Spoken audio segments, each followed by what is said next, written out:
It's interesting. And how satisfied are voters with the chosen candidates and the various parties? So, what we have seen looking at trends over time is that voters have become increasingly dissatisfied with the way democracy works in Australia and more distrustful of politicians. We also see that partisanship for the major political parties has reached record lows and that the electorate has become more volatile.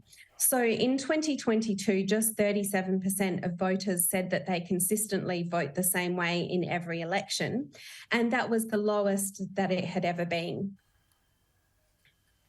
And what have you noticed regarding voters' interests, for example, Teal independents and other minor parties?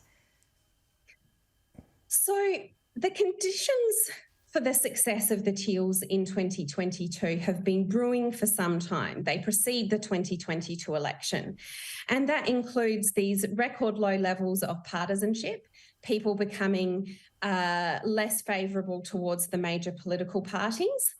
Also, a decline in the use of how to vote cards, and fewer people than ever consistently voting the same way in every election.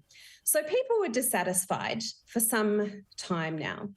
But what was unique in the 2022 election was that this disaffection was met, in certain seats at least, with well-funded, high-profile Teal independent campaigns that tapped into this disaffection among voters and also particularly targeted areas of weakness for the previous coalition government, including climate change, political integrity and gender equality.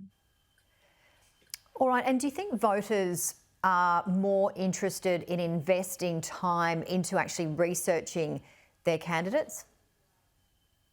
So we're not seeing a shift in political interest over time when we track those trends. We do see differences among population subgroups. So men tend to be more interested in politics than women, and older voters tend to be more interested in politics than younger voters. And when we ask voters what was the most important factor in determining their vote, we tend to see that a majority will say that their vote is based on policy issues, around 60 to 70% normally. About 20% say it's based on the political parties as a whole, and then about 10% each say it's based on the party leader or the candidate in the electorate.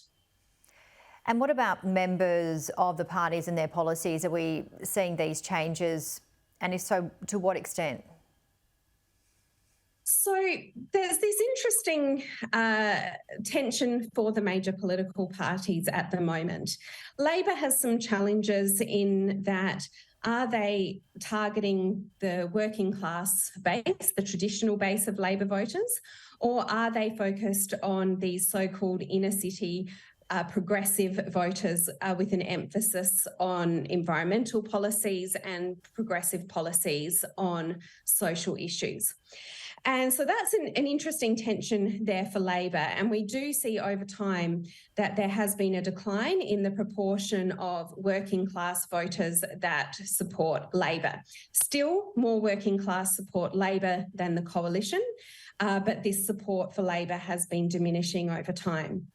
And then for the coalition, we see a different set of challenges, and in particular, the challenge for the coalition is around a reduced support among younger generations, with millennials and Generation Z making up a greater proportion of the electorate. They need to address that lack of support among younger voters.